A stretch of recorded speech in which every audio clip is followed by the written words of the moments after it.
God. Okay, we're gonna get started. Does everybody have a handout? Yes, okay. So, honestly, I think this could be a quick class because I'm still finding that we're still getting confused sometimes about agency and obviously not the easy ones, right? Obviously, if I have a listing, I'm a seller's agent, that's easy. If I have a buyer agency contract, and I'm working with the buyer, I'm a buyer's agent, that's easy. It's when we get to dual agency and transaction coordinator that we do seem to still not always remember what we need to know. So what I did was use ChatGPT to help me create kind of like a flow chart. Kind of like a yes, no, if this, then this. If not, go to this, like a flow chart.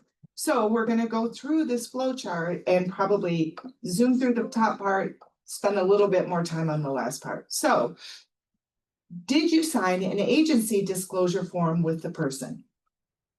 If the answer is no, you have no agency relationship at all. You're not working for anybody. And Morgan, this might even be before your time, but when I first started in real estate, trainers were very, you heard it all the time about the difference between a customer and a client, right? When I'm at the grocery store and the kid's bagging my groceries, I am not their client. We have no contractual relationship. I'm a customer. A customer is somebody you don't represent at all. They're buying your stuff, you're selling your stuff, you're representing yourself. That is a customer. So if you did go to a house and you didn't sign a buyer agency contract, you don't work for anybody unless, of course, it's a RE/MAX listing, and we'll get to that part. And you have no agency relationship, and you can only provide limited customer level service. Meaning, our code of ethics says, and our licensing law says, the minute you start giving real estate advice, you have to have a contract. Okay? So if you're talking to somebody and you're just talking general stuff and in general this and in general that, but the minute you start giving somebody real estate advice, really you should have an agency relationship with them. Okay, all right, if you don't have an agency relationship, right? So then the next question, did you sign a listing agreement with the seller? If yes, you are the seller's agent, right? You're representing the seller's best interest. If you show this property to a buyer that you have already signed a buyer agency agreement with, and I would even underscore the word already. If you're showing the house, your listing, or frankly, any RE/MAX listing to somebody who has already signed a buyer agency with you, then you have to go down to step 4, dual agency. Right? That word already is important. Can we show our listing or any other RE/MAX listing without having the buyer sign a buyer agency agreement? Yes. Yes, we can. First of all, you shouldn't show up at your own listing and sign a buyer agency agreement. That's unfair to the seller. You met with the seller, told them you'd represent them, and the minute a buyer comes along, you're not going to represent the seller anymore. You show that as a seller's agent. You have to tell them, I want to make sure you understand before you tell me anything confidential. You're looking at this house with the seller's agent. I represent the seller. I can't lie to you about the condition. I can't misrepresent the house, but you shouldn't tell me anything confidential because I work for the seller. And most buyers will say, if they chose to look at it with the listing agent, they're going to say, okay. And they're going to work with you as a seller's agent, right? What happens is agent gets to their own listing or a RE/MAX listing, buyer's there, I need a contract signed. No, you don't. You do not need a buyer agency contract to show a seller's listing. You're already a seller's agent. All of you are on my listing. RE/MAX represents the seller. Okay, got that? All right. If you show any listing of the agency, including your own, to a buyer that you have not, we just said you are acting as the seller's agent, right? That's real quick. Yes. So if anybody here listed a house, then I don't get a buyer agency form? You don't need to. I don't need to. You don't Okay. need to. Now, if you're showing Morgan's listing. Mhm. And you can tell that if you're showing Morgan's listing and this is the first time meeting the buyers, you don't have to sign a buyer agency contract. You already represent the seller. Okay. But as you're meeting these buyers, you're thinking, they may not buy this house and I think they're gonna hire me to be their agent. Then sign one, because if they don't sign Morgan's listing, but if you sign one, you're automatically a dual agency on Morgan's house. Okay, Because now Remax represents the seller and the buyer. okay, Right, my point being, you don't have to rush to sign something if it's a Remax listing, and you might find, literally it happens.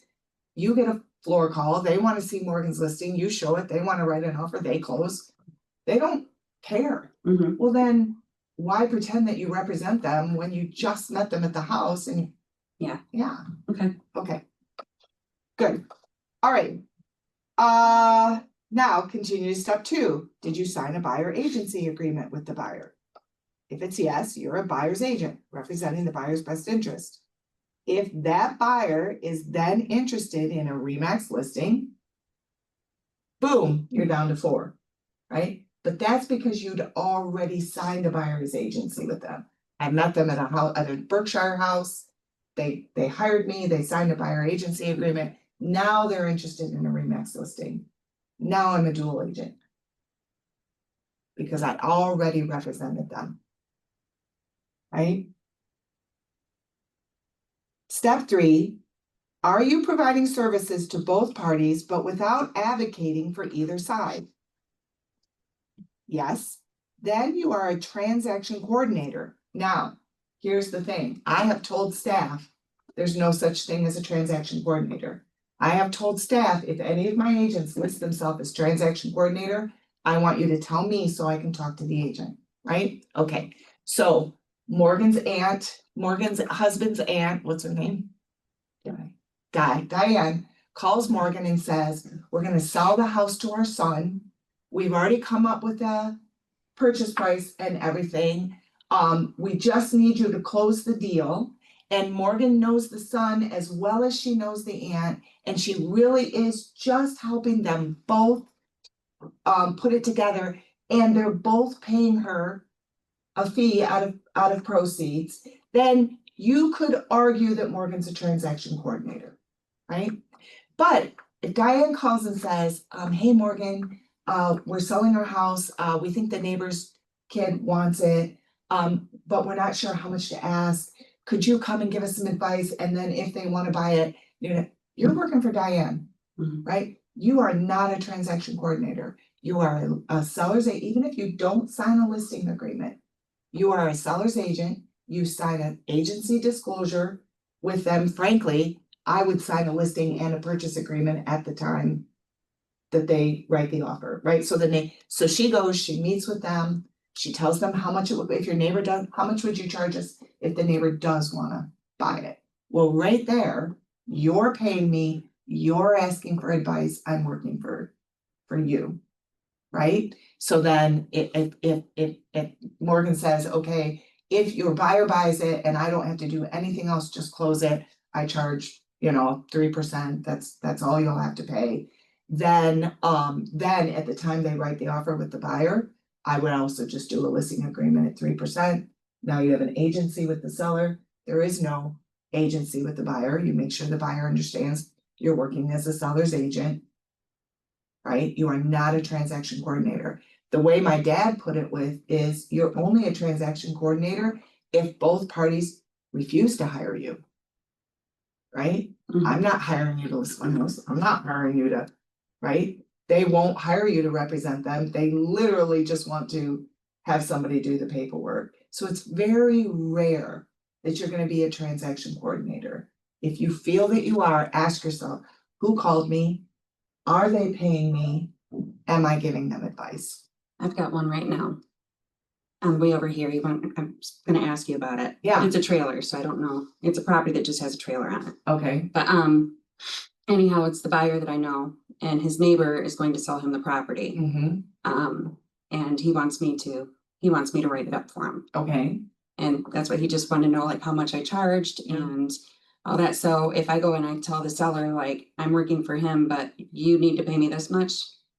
You don't, Right. first of all, we have to be careful about that, right? Yeah. The only way the seller needs to pay you this much is if you sign a listing with the seller. Right, What's really happening is the buyer's asking him to cover some of his costs. okay, That's what, it is the buyer's responsibility to pay you. So you start by talking to the buyer about that. okay, You start by saying to the buyer, okay, here's what I can do, you know, does he already know a price? no, well, they do, but I haven't gotten that far with them. Yeah, I Mhm. could help you, I could help you see if the price is correct, right? I can write up the offer, I can close it, and the fee for that is this much. Okay. And either you pay that out of pocket, or we can put it into the price and ask the seller to pay it. Yep. Right? But it is a buyer expense. Okay, Buyer called you, buyer's paying you, buyer's getting your advice. Then you say to the seller, let's say he writes an offer and he puts it in the price. You say to the seller, well, they offered 50,000, but really they offered 47, but they added an extra. I'd probably say it that way. They're offering 47,000, mhm, but the offer is for 50 because they're asking them to cover some of their costs. Is it gonna be cash? Do you have any idea? I believe so, yeah, If it's cash, why would you He have the should seller pay pay you, it? so. Yeah, okay, if it's cash, you should just pay 47, pay you 3, okay, you're done. okay, Yeah. But you're a buyer's agent. okay. Yeah. Perfect, See where you have to think that through. mhm, It's very rare that you're a transaction coordinator. So should she also do the listing agreement and the purchase agreement? You There would is not no do a listing listing agreement. agreement. Right, okay. Right. No listing agreement, it's just a purchase agreement, Mhm. a buyer agency agreement, and an agency disclosure that both parties sign that say she's working as a buyer's agent. they can both sign the same form, right? Yeah, they can, Cool. yes. Yeah. Good, Mm. yeah, okay. Okay, step 4. Only if you are representing both the buyer and the seller in the same transaction with written consent from both, right? A signed listing agreement and a signed buyer agency contract. And that's the thing you were missing Yeah. yesterday, right? Mhm. She had a listing, she's working with the buyer, but the buyer never actually hired you, and that's the thing we forget. That buyer has not hired you unless they've signed a buyer agency agreement. In that case, you probably should have been a Seller's agent. seller's agent, Mhm, right? mhm. Probably would have been a lot easier considering how he behaved and, right?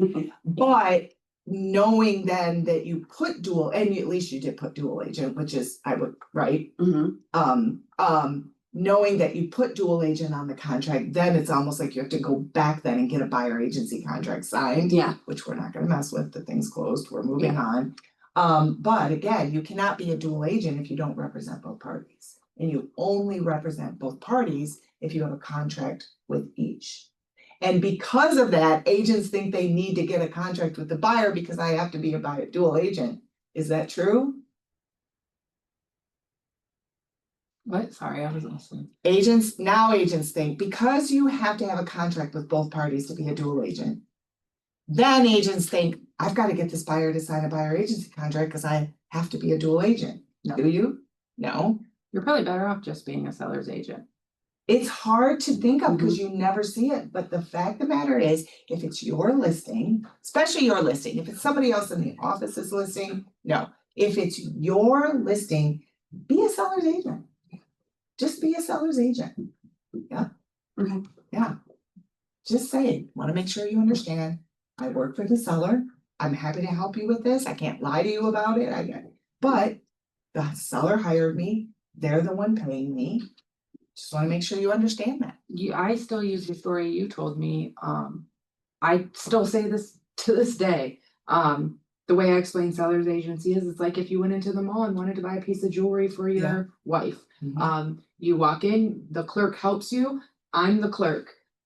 You know the clerk doesn't work for you, you don't pay them, the store pays them, but they can still help you pick out a piece of jewelry, That's purchase it, perfect for you, that you love, yes, and purchase it. yes. I'm the store clerk when I'm working as a seller's agent, or if you're okay with that, just, you obviously wouldn't tell me that you'd pay 30,000 more for this piece of jewelry than what it's Yeah, but I can help you pick out a piece of jewelry. I can wrap it well, and I used to say that too, you walk into the jewelry store, you're buying a ring for your wife. And that clerk is very nice, you almost become friends, you love how they're taking care of you, but you But never at the end of forget the who day, they're they working don't work for. for Right. you. They work Right. for the jewelry store, Okay, yeah, makes sense. okay? All right, I thought this was probably gonna be pretty quick.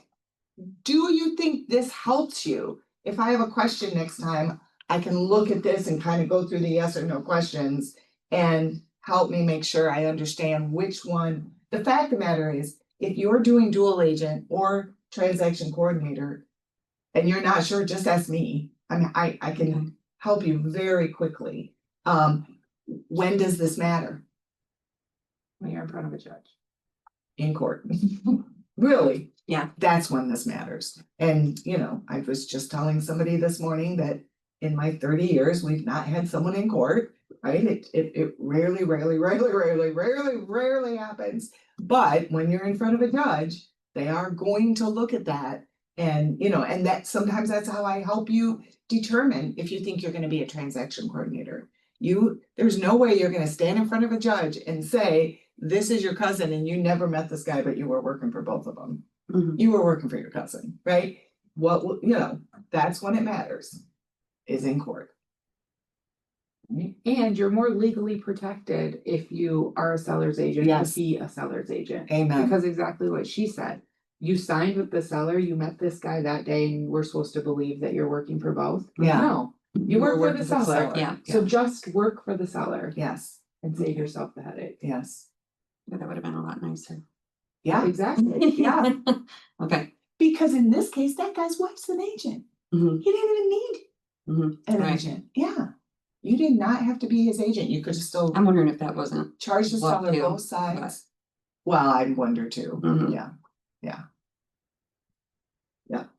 But Okay. if I don't know what you guys are talking about, but if it would have went south, you could have stood in front of a judge and said, I work for the seller. Yeah, Yeah, and he been knew that, completely off exactly. the hook. okay, wait. yeah, I I don't know worked what for you the guys are seller. talking No, no, no. about. No, she's right, but there's another sentence to that. I worked for the seller and he knew that. And that's the thing agents miss too. Work for the seller, but make sure you explain that to the buyer. And you Yeah. don't have to explain it to the point where they're like, maybe I shouldn't work with you. The jewelry explanation, whatever, but just to make so that you can honestly say, I worked for the seller and they knew that. okay. They signed a disclosure saying that.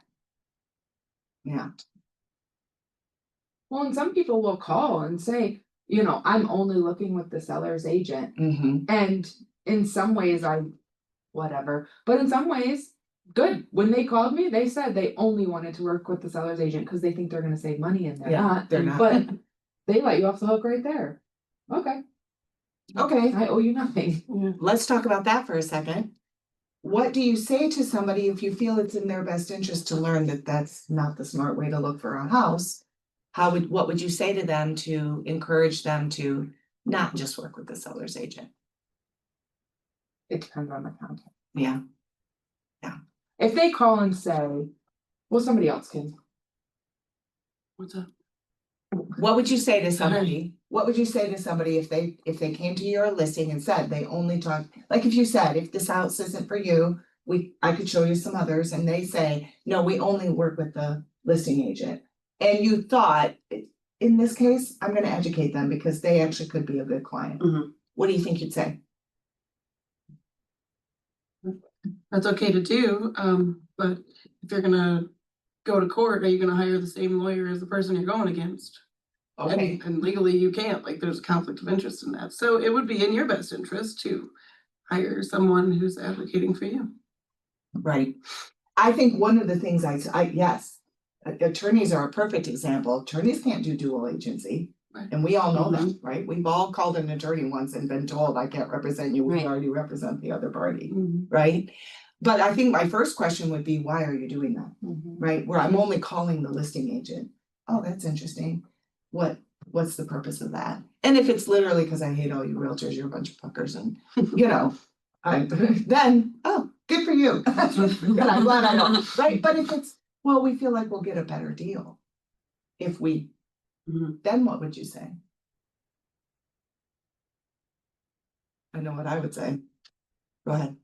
I would say commission's negotiable no matter who you use. And if you If you insist on using the seller, that's fine, but at the end of the day, they do not work for your best interest, they work for the sellers, and how can you really put a price on that? That's a good point. Mhm. The other thing I think I would say is, okay, great, but I think one thing you're forgetting is that person is working for the seller. So if there's gonna be a negotiation of a discount, that listing agent's gonna negotiate that discount for the seller, not for you. You need somebody who's advocating for you to get that discount. If there's gonna be a savings, it's my fiduciary responsibility as a listing Make sure agent that it goes to make sure that savings goes to the seller, Right. Okay. not you. Yeah. So, I always too will tell people, do you know the difference between a seller's agent and a buyer's agent? Because sometimes they don't, they're they like, don't know. well, they work for the seller. Yeah. Well, yeah, do you know what that, a seller's agent's gonna show you this one house and they're gonna push you to buy this one house Yeah. that's their listing. Yeah. A buyer's agent is gonna show you multiple houses and get an idea of what you're looking for and keep an eye open for when what you're looking for becomes available and make you aware of that. Do you want someone selling you one house or do you want someone to be your trusted advisor and find the right house for you? Because the seller's agent is never gonna say, this is not the house for you. No. And that's a perfect time to have a story too. I met with some people once who paid cash and used the listing agent and way overpaid for the house. Because the listing agent's not gonna tell them they were from out of town, so they didn't have an idea of comps, they didn't paid with it. They're never gonna say to you, well, it's a bit overpriced, Mhm. they're not gonna do that, so, yeah. Right. Yeah, misconceptions about, these are all great Facebook stories too, right? Yeah, if you're looking for reels to publish of you just giving good information, this is all, these would make a bunch of small, short, great real estate advice. When I have somebody, Oh my I'm God. kidding. DJ Mia was there. Nope. What'd you say? when I have somebody that says that, I'm like, okay, you have to do what is best for you. I just let them go do it because they're hell bent on doing it. I'm not gonna change their mind. I'm like, okay, go do it. Well, and I think that goes back to what Morgan said, right? More often than not, when you get somebody, I'm just gonna, it's like, good, cause I don't wanna work with you I mean, they're usually, Honestly, if they call on my listing, they only wanna work with the seller's agent, I say, great, I'll see if someone in my office can show it to you. Yeah. I don't wanna show, like, yeah, if I'm not really one and done, yeah, I've got better stuff to do. yeah, thanks for the warning. Yeah. Thanks a lot. Why did she give you one? Yeah, she But they turned into clients, didn't they? I'm going. Sorry. But that's funny that you said had that. your chance. No, right?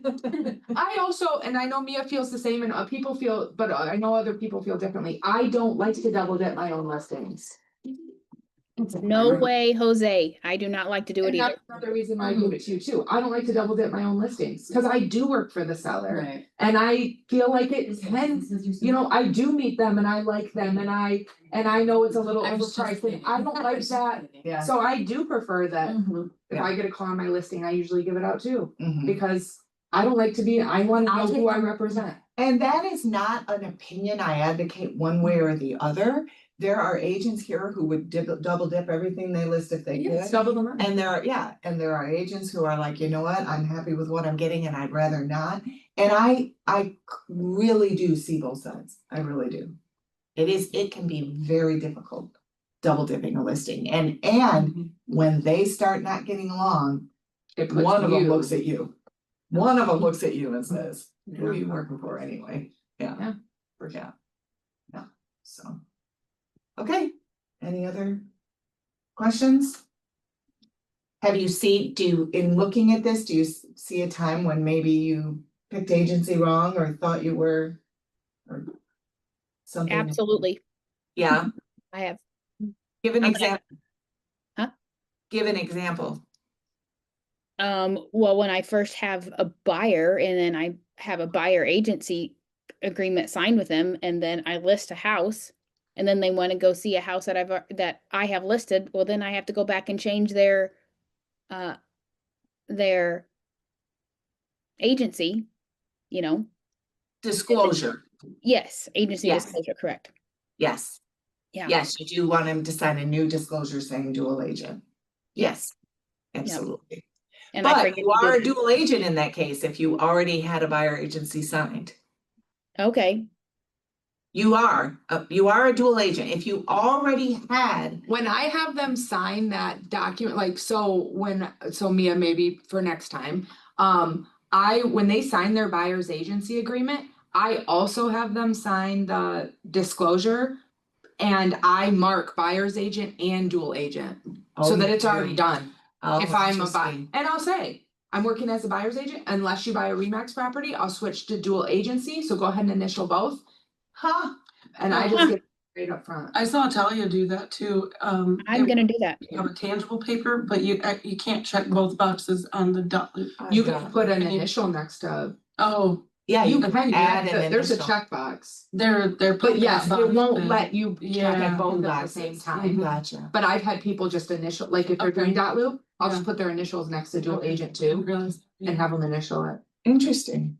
That way it's just fun. There you go. Thank you, Morgan. I'm gonna do that too from now on. Here's your takeaway. Okay. Yeah. All right. Sorry. Totally missed it. Yeah. So, okay, I think we are done. Yes? Yeah. Good, okay. Emma, hold on, let me end this. Bye, Mia, I'm ending. Okay, bye. I'm gonna get a piece of paper from you. Okay, I'll put it in your box. Okay, thanks. Yep, bye.